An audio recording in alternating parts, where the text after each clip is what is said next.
여러분, 믿겨지십니까?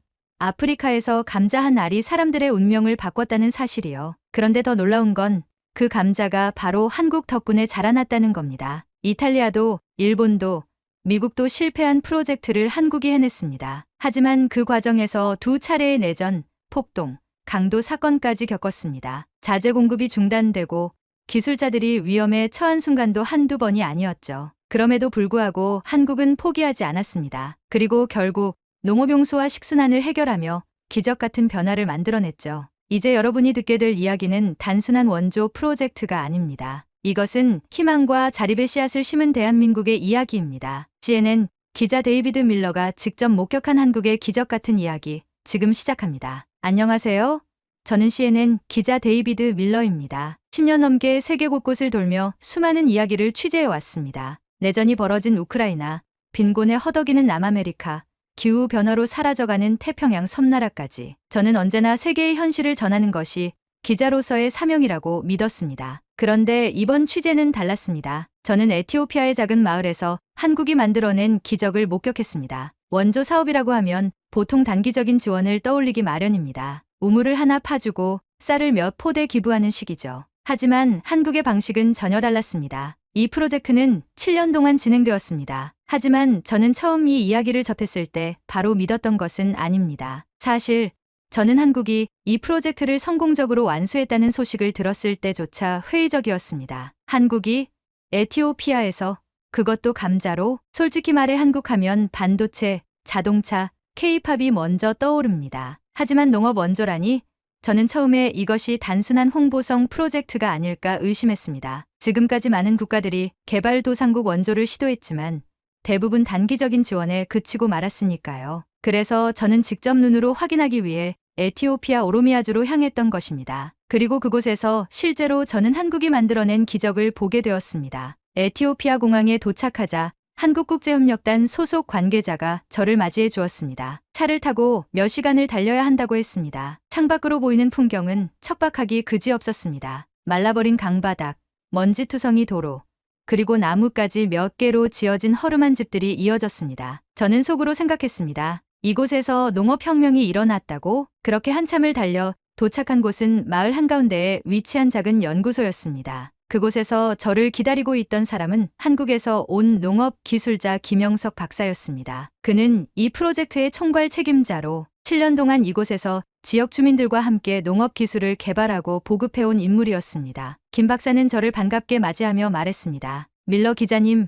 먼 길 오시느라 고생 많으셨습니다. 이제 직접 보시면 놀라실 겁니다. 그는 저를 마을 외곽으로 안내했습니다. 처음에는 믿기 어려운 풍경이 눈앞에 펼쳐졌습니다. 이야기를 들었던 것처럼 불과 몇 년 전만 해도 메마른 황무지였던 곳이 푸른 감자밭으로 변해 있었습니다. 감자뿐만이 아니었습니다. 테프, 양파, 마늘 등 다양한 작물이 자라고 있었습니다. 농민들은 활기차게 움직이며 수확을 하고 있었습니다. 어떤 이는 트럭에 감자를 실었고 어떤 이는 가족들과 함께 감자를 고르고 있었습니다. 김 박사는 설명했습니다. 이곳은 원래 감자가 자라기 어려운 환경이었습니다. 하지만 한국에서 개발한 고산지대 감자 품종과 관계 시설을 도입하면서 상황이 완전히 바뀌었습니다. 그제야 저는 이 프로젝트가 단순한 지원이 아니라는 것을 깨달았습니다. 단순히 감자 씨앗을 나눠주고 끝난 것이 아니라 토양 개량부터 종자 개량, 관계 시설 설치, 농업 교육까지 종합적인 지원이 이루어졌던 것입니다. 하지만 궁금한 점이 있었습니다. 이탈리아와 일본도 비슷한 시도를 했다고 들었습니다. 그런데 왜 그들은 실패했고 한국은 성공한 겁니까? 김 박사는 잠시 미소를 짓더니 차분한 목소리로 답했습니다. 원조라는 것은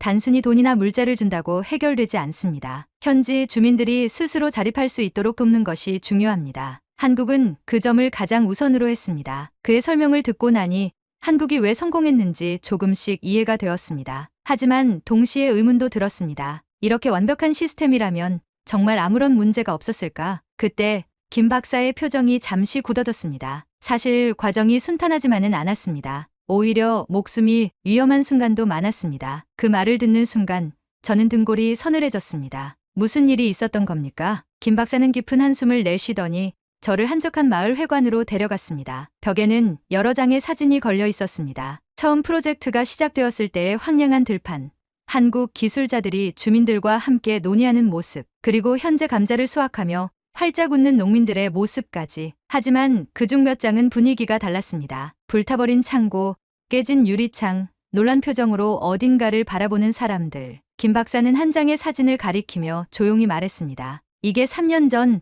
우리가 가장 큰 위기를 맞았을 때입니다. 사진 속에는 무너진 관계 시설이 찍혀 있었습니다. 당시에는 정말 끝이라고 생각했습니다. 그는 고개를 돌려 저를 바라보았습니다. 그때 있었던 일을 들려드릴까요? 저는 천천히 고개를 끄덕였습니다. 그때가 프로젝트 시작 후 4년째 되던 해였습니다. 관계시설 공사가 거의 마무리 단계에 접어들었고 감자 농사도 성공적으로 자리 잡아가고 있었습니다. 주민들도 점차 기술을 익히면서 스스로 경작하는 법을 배우고 있었지요. 그런데 그의 얼굴에는 그때의 기억이 떠오른 듯 미묘한 긴장감이 감돌았습니다. 내전이 터졌습니다. 저는 순간 숨을 멈췄습니다. 내전이요? 네. 정부군과 반군 사이의 충돌이 심해지면서 마을 전체가 위험 지역이 되어버렸습니다. 처음에는 마을에서 멀리 떨어진 지역에서 교전이 벌어졌지만 시간이 갈수록 전투가 확산되었어요. 총성이 들리는 날이 늘어났고 일부 마을은 정부군과 반군이 번갈아 점령하기도 했습니다. 그의 목소리는 낮고 차분했지만 그 속에는 그때의 긴박함이 묻어 있었습니다. 문제는 내전이 아니라 그로 인해 공사가 중단될 위기에 처했다는 것이었습니다. 관계시설 공사에 필요한 자재가 도착하지 않았습니다. 물류가 막히면서 우리가 주문한 장비도, 농기구도, 심지어 식량까지 제때 들어오지 않았어요. 처음엔 며칠이면 해결될 거라고 생각했습니다. 하지만 일주일이 지나고 한 달이 지나도 상황은 나아지지 않았습니다. 저는 조용히 그의 말을 들었습니다. 그때까지만 해도 주민들은 크게 동요하지 않았습니다. 감자밭은 유지되고 있었고 관계시설도 완공 직전이었으니까요. 하지만 결정적인 사건이 터졌습니다. 김 박사는 잠시 말을 멈추고 저를 바라보았습니다. 어느 날 새벽, 마을 주민들이 다급하게 우리를 찾아왔습니다. 누군가가 관계시설을 파괴했다는 것이었습니다. 누구였습니까? 제가 묻자 김 박사는 씁쓸하게 웃었습니다. 바로 이웃 마을 사람들이었습니다. 그는 손에 들고 있던 펜을 내려놓으며 말을 이었습니다. 우리가 처음 이 프로젝트를 시작했을 때 인근 마을 주민들은 관심을 보이지 않았습니다. 감자로 생계를 유지할 수 있을 거라고 생각하지 않았거든요. 하지만 시간이 지나면서 상황이 변했습니다. 감자를 재배한 마을 주민들의 생활이 눈에 띄게 좋아졌어요. 아이들이 학교에 다닐 수 있게 되었고 배급이 아니라 자급자족을 하게 되었으니까요. 그는 고개를 숙이며 말을 이었습니다. 그걸 본 인근 마을 사람들은 불안해졌습니다. 우리는 왜 저렇게 못 사나? 왜 우리 마을은 지원을 받지 못하나? 그런 불만이 쌓였던 거죠. 저는 조용히 고개를 끄덕였습니다. 그러던 중 일부 주민들이 몰래 내려와 관계 시설을 부쉈던 것이죠. 물을 공급하는 주요 파이프를 끊어버리고 펌프를 훔쳐갔습니다. 감자를 수확할 시기가 코앞이었는데 농업용수가 끊기면서 농작물들이 말라 죽기 시작했습니다. 마을 사람들은 당황했고 기술자들은 분노했어요. 하지만 문제는 거기서 끝이 아니었습니다. 김 박사는 깊은 한숨을 내쉬었습니다. 우리가 대응할 방법이 없었습니다. 경찰이나 군대에 신고한다고 해결될 문제가 아니었어요. 내전 중이었기 때문에 정부도 치안을 제대로 유지할 수 없는 상황이었습니다. 결국 우리가 직접 해결해야 했습니다. 저는 호기심과 긴장감에 가득 차 물었습니다. 어떻게 해결하셨습니까? 김 박사는 손을 깍지 낀 채 잠시 생각에 잠겼다가 천천히 입을 열었습니다. 그들을 우리 편으로 만드는 방법을 시도했습니다. 그는 자리에서 일어나 창밖을 바라보며 말을 이었습니다. 우리는 이웃마을 대표들을 불러 직접 대화를 시도했습니다. 처음에는 아무도 만나려 하지 않았습니다. 감자 농사가 성공한 마을 사람들도 불만이 컸고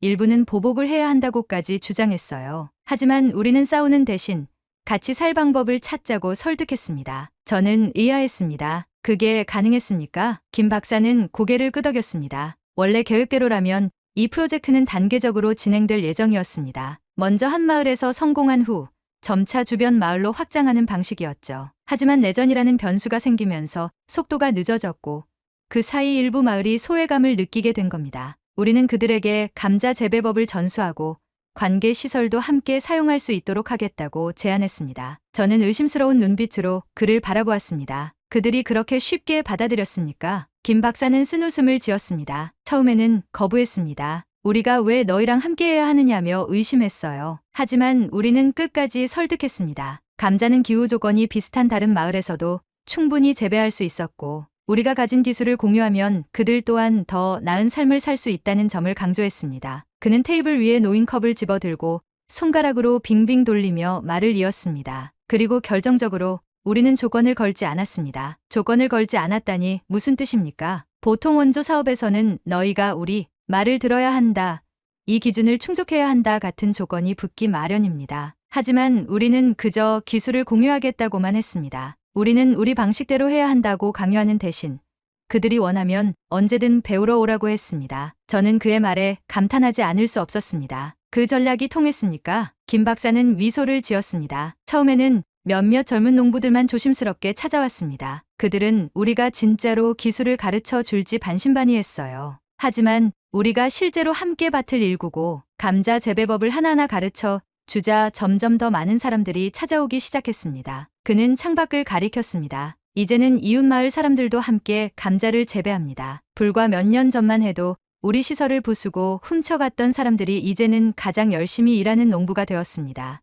오히려 우리가 도와준 마을보다 더 큰 농사를 짓고 있는 곳도 있어요. 그의 얼굴에는 자부심이 가득했습니다. 이것이 바로 한국의 원조 방식입니다. 단순히 물자나 돈을 주는 것이 아니라 사람들이 스스로 자립할 수 있도록 돕는 것, 그리고 협력을 가능하게 하는 것, 그것이 우리가 만든 변화입니다. 이것은 기술 이전을 넘어 공동체를 변화시키는 혁신적인 실험이었던 것입니다. 저는 그 이야기를 듣고 깊은 감명을 받지 않을 수 없었습니다. 하지만 여전히 궁금한 점이 있었습니다. 이웃 마을 사람들을 설득하는 데 성공했다고 하셨습니다. 하지만 기술을 전수하고 협력하는 과정에서 또 다른 문제가 생기지는 않았습니까? 김 박사는 의미심장한 미소를 지으며 고개를 끄덕였습니다. 맞습니다. 새로운 문제가 생겼죠. 이번에는 우리가 한국에서 가져온 기술이 문제가 됐습니다. 저는 눈살을 찌푸렸습니다. 한국 기술이요?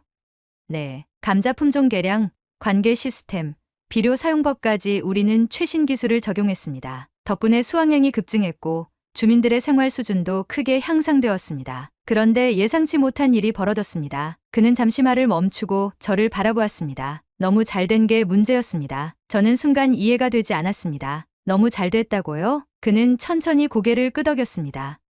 네. 감자 수확량이 급증하면서 문제가 발생했습니다. 공급이 수요를 초과하게 된 것입니다. 이전까지는 주민들이 직접 소비하거나 소규모로 지역 시장에 판매하는 정도였지만 이제는 생산량이 너무 많아 감자를 처리할 방법이 필요해졌습니다. 저는 빠르게 머릿속으로 계산을 해보았습니다. 즉, 시장이 포화 상태가 되었다는 말씀이군요. 맞습니다. 처음에는 감자가 많이 나오니까 다들 기뻐했습니다. 하지만 점점 문제가 심각해졌어요. 감자 가격이 폭락하기 시작한 겁니다. 감자를 재배하는 마을이 늘어나면서 지역 시장에서는 감자가 넘쳐났고 주민들은 감자를 팔아도 예전만큼의 수익을 얻을 수 없었습니다. 김 박사는 한숨을 내쉬었습니다. 우리는 기술을 통해 감자 생산량을 늘리는 데 성공했지만 이제는 새로운 문제를 해결해야 했습니다. 이 감자들을 어떻게 팔 것인가? 김 박사는 손가락으로 탁자를 두드리며 말을 이었습니다. 그때 한국의 한 중소기업이 우리 프로젝트에 관심을 보였습니다. 그들은 감자 가공식품을 만드는 업체였는데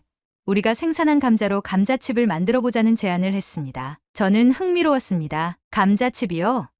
네. 감자가 과잉 생산되면 일부는 썩어버릴 수밖에 없습니다. 그런데 감자칩처럼 장기 보관이 가능한 제품으로 만들면 훨씬 더 효율적으로 활용할 수 있죠. 뿐만 아니라 가공식품은 생감자보다 높은 가격에 팔 수 있습니다. 즉, 단순한 감자 판매를 넘어 부가가치를 창출할 수 있는 길이 열린 것이었습니다. 김 박사는 당시를 떠올리듯 미소를 지었습니다. 당연히 처음 주민들은 감자는 삶아 먹거나 요리하는 식재료일 뿐 과자로 만든다는 개념이 생소했던 거죠. 하지만 우리는 직접 시범을 보였습니다. 한국에서 감자칩 제조 기계를 가져와 간단한 공정을 보여주었고 실제로 만든 감자칩을 나눠주며 맛을 보게 했습니다. 저는 그 장면을 상상하며 물었습니다. 그들이 반응이 어땠습니까? 김 박사는 웃으며 말했습니다. 놀라워했죠. 특히 아이들이 좋아했습니다. 달고 짭짤한 맛에 금방 빠져들었어요. 어른들도 처음엔 어색해했지만 한국에서 감자칩이 얼마나 인기 있는지 설명하자 관심을 보이기 시작했습니다. 그는 손으로 원을 그리며 덧붙였습니다. 그렇게 해서 마을 안에 작은 감자 가공 공장을 세우게 되었습니다. 한국의 기업이 초기 설비를 지원했고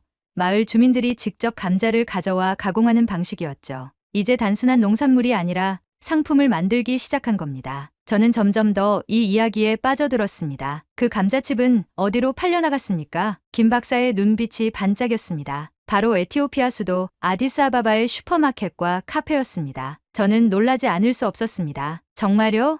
그렇게 빠르게 시장에 진출했다고요? 네. 사실 에티오피아에는 수입 감자칩이 있었지만 현지에서 생산된 감자칩은 없었습니다. 그러다 보니 Made in Ethiopia라는 점이 큰 강점이 되었죠. 더욱이 한국 기술이 적용되었다는 점도 신뢰를 얻는 데 큰 도움이 됐습니다. 저는 응답했습니다. 감자를 활용해 경제적 가치를 창출할 수 있는 방안도 제시한 것이네요. 김 박사는 고개를 끄덕였습니다. 정확합니다. 감자를 단순히 키우는 것에서 끝났다면 이 프로젝트는 한계를 가질 수밖에 없었을 겁니다. 하지만 한국이 제공한 것은 기술과 시장을 연결하는 방법이었습니다. 덕분에 이제 이 마을은 더 이상 원조에 의존하지 않습니다. 그들은 스스로 경제를 창출하고 더 나아가 주변 마을에도 영향을 주는 중심지가 되었습니다. 저는 숨을 들이마셨습니다. 그렇다면 지금 이 마을은 어떤 모습입니까? 김 박사는 창밖을 가리키며 말했습니다. 한번 가보시겠습니까? 직접 보면 더 놀라실 겁니다. 그렇게 우리는 마을로 향했습니다. 그렇게 몇 분을 더 걸었을 때 마을 어귀에 도착했습니다. 그리고 저는 눈앞에 펼쳐진 광경에 한동안 말을 잇지 못했습니다. 그곳은 활기로 가득한 작은 경제 중심지였기 때문이었습니다. 마을 광장에서는 주민들이 감자를 선별하고 있었고 그 옆에서는 아이들이 감자칩을 봉지에 담으며 장난을 치고 있었습니다. 그들의 얼굴에는 더 이상 절망이 아닌 희망이 가득 차 있었습니다. 김 박사는 미소를 지으며 말했습니다. 이제는 이 감자칩이 아디스아바바뿐만 아니라 주변 국가까지 수출될 예정입니다. 한국의 한 기업이 유통망을 연결해주면서 더 넓은 시장으로 나아갈 준비를 하고 있죠. 저는 감탄을 금치 못했습니다. 정말 믿기지 않는 변화입니다. 불과 몇 년 전만 해도 하루 한 끼 먹기도 어려웠던 곳이었는데 이제는 수출까지 생각하고 있다니요. 그때 마을 주민 한 명이 김 박사에게 다가와 인사를 건넸습니다. 그는 감자 농사를 짓고 있는 아멜라라는 농부였습니다. 아멜라는 저를 향해 미소를 짓더니 서툰 영어로 말했습니다. 처음에는 감자 농사가 이렇게 큰 변화를 가져올 줄 몰랐어요. 하지만 한국에서 온 선생님들이 우리에게 많은 걸 가르쳐 줬습니다. 이제 저는 제 아이들을 학교에 보낼 수 있고 매일 배불리 먹을 수도 있습니다. 그리고 무엇보다 우리는 이제 우리 힘으로 살아갈 수 있습니다. 그의 말은 단순했지만 그 안에 담긴 의미는 깊었습니다. 이제 이 마을 사람들은 더 이상 원조를 기다리지 않습니다. 그들은 한국의 기술을 바탕으로 스스로 생산하고 가공하고 판매하며 자립의 길을 걷고 있었습니다. 저는 깊은 감동을 느꼈습니다. 이것이 바로 한국식 개발 원조의 방식이구나. 많은 선진국이 개발도상국의 원조를 해왔지만 대개는 단기적인 지원에 그치는 경우가 많았습니다. 돈을 주거나 물자를 보내는 식이었죠. 하지만 한국은 달랐습니다. 한국은 그들에게 기술을 가르쳤고 시장을 개척할 수 있도록 도왔습니다. 단순한 지원을 넘어 그들이 스스로 설 수 있도록 만든 것입니다. 김 박사는 조용히 말했습니다. 한국도 과거에는 원조를 받던 나라였습니다. 하지만 그 원조를 활용해 경제 성장을 이루었고 이제는 이렇게 다른 나라를 돕는 위치에 서게 되었죠. 한국이 걸어온 길을 이제 이들도 따라가고 있는 겁니다. 저는 고개를 끄덕였습니다. 에티오피아의 작은 마을에서 시작된 이 변화가 언젠가는 더 큰 기적을 만들어낼지도 모른다는 생각이 들었습니다. 그날 밤 저는 숙소로 돌아와 기사를 작성하기 시작했습니다. 제목은 단순했습니다. 한국이 에티오피아에 심은 것은 감자가 아니라 희망이었다. 그리고 다음 날 CNN 홈페이지 메인 화면에는 제 기사가 걸려 있었습니다. 그 기사 아래에는 전 세계에서 쏟아지는 반응이 이어지고 있었습니다. 이것이 진정한 원조의 방식이다. 우리도 한국의 방식을 배워야 한다. 한국이 또 한 번 기적을 만들었다. 몇 달 후 저는 다시 에티오피아를 찾았습니다. 이번에는 한 가지 놀라운 소식을 듣고 왔습니다. 한국의 감자 기술을 배운 농부들이 스스로 협동조합을 만들었다는 것이었습니다. 이제 그들은 정부나 외부 지원 없이도 감자 재배부터 가공, 유통까지 자체적으로 운영하고 있었습니다. 협동조합의 대표로 선출된 아멜라는 환한 미소로 말했습니다. 우리는 더 이상 원조를 받는 사람들이 아닙니다. 이제는 우리가 우리 스스로를 돕고 나아가 다른 마을까지 돕고 있습니다. 그뿐만이 아니었습니다. 감자 가공 공장에서 일하던 젊은이들 중 일부는 자신만의 브랜드를 만들어 해외 진출을 준비하고 있었습니다. 한때 생계를 걱정하던 그들이 이제는 사업가로 성장하고 있었던 것입니다. 아멜라는 감자칩 봉지를 손에 들고 말했습니다. 이제 우리는 감자로 미래를 만듭니다. 저는 그들의 눈빛에서 확신했습니다. 한국이 심은 변화의 씨앗은 이제 스스로 꽃을 피우고 있었다는 것을. 저는 그 모습을 보며 확신했습니다. 한국이 심은 씨앗이 이제 더 큰 변화의 물결이 되어 퍼져가고 있다는 것을. 한국은 감자를 심어준 것이 아니라 기술과 자립의 기회를 심었습니다. 그리고 그 씨앗은 시간이 지나 더 큰 변화와 성장의 열매를 맺고 있습니다. 지속 가능한 도움은 단기적인 지원이 아니라 함께 성장할 수 있는 길을 만들어주는 것임을 이 이야기는 보여줍니다.